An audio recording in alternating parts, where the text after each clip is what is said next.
किसी भी समाज और किसी भी देश को अगर ताकतवर बनाना है तो बस उस पे उसकी शिक्षा पर काम किया जाना चाहिए। किसी भी समाज, किसी भी देश को अगर ताकतवर बनाना है तो उसकी शिक्षा में आमूलचूल परिवर्तन, बृहद परिवर्तन, और अगर शिक्षा पॉजिटिव हो जाए सर, अरे तो कमाल कर दे सर। अगर हमसे पूछा जाए कि तत्कालीन भारत में किस मुद्दे पर सबसे ज्यादा काम किया जाए तो भारत आने वाले 10 सालों में महानता की श्रेणी में आना शुरू हो जाएगा, तो मैं कहूंगा शिक्षा। सर इतनी बड़ी पॉपुलेशन हमारी, 1 बिलियन 50 करोड़। अब आप सोचिए, एक घर में 10 लड़के हैं और 10 के 10 आईएएस, तो उसके पापा तो प्रदेश पे कब्जा कर लेंगे। जनसंख्या इतनी भी बुरी नहीं है सर। किसी को 10 बेटे हैं, 10 या 5 बेटे हैं, 5 बेटियां हैं, और 10 के 10 आईएएस, प्रदेश पे कब्जा। लेकिन अगर 10 बेटे हैं, 10 बच्चे हैं, और 10 में एक मोची है, एक नाई है, 8 बेरोजगार हैं, तो वो घर खतरे में है सर। शिक्षा एक ऐसा क्रांतिकारी पक्ष है, बहुत क्रांतिकारी सर, बहुत।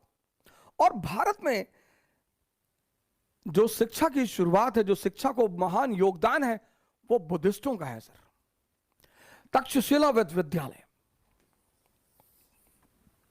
बुद्धिज्म, रेजिडेंशियल यूनिवर्सिटीज की जो शुरुआत हुई भारतीय उपमहाद्वीप में, वो तक्षशिला विश्वविद्यालय सर, तक्षशिला। और यहां के 2 सबसे महान एलुमिनी, सबसे महान स्टूडेंट यहां के, एक चाणक्य, लगभग हर आदमी इस व्यक्ति के नाम से परिचित है।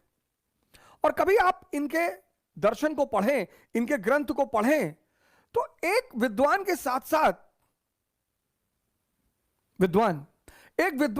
साथ ये आपको एक जागृत व्यक्ति भी दिखाई पड़ेंगे।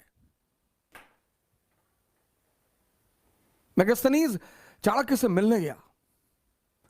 मेगास्थनीज चंद्रगुप्त मौर्य के दरबार में ग्रीक एम्बेसडर था, तो उसने सुन रखा था कि ये जो मौर्य साम्राज्य है, इसको चाणक्य ने बनाया है, इस साम्राज्य का निर्माता चाणक्य है। तो उनको बड़ी क्यूरियोसिटी थी कि मुझे चाणक्य से मिलना है। गए मिलने चाणक्य से, तो गंगा किनारे एक झोपड़ी में रहते थे।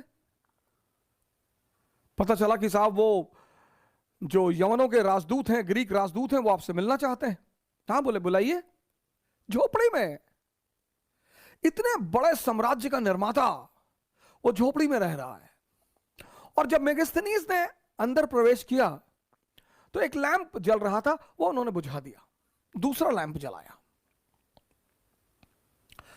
मेगास्थनीज को और कौतूहल हुआ और क्यूरियोसिटी हुई कि यार ये लैंप में तो ऑयल था ही, तो उसे बुझाने की क्या जरूरत थी। उन्होंने कहा नहीं, ऐसी कोई बात नहीं थी, अभी तक मैं राजकीय काम कर रहा था, स्टेट के काम कर रहा था, और वो जो लैंप जल रहा है उसमें स्टेट के द्वारा ऑयल डाला जाता है।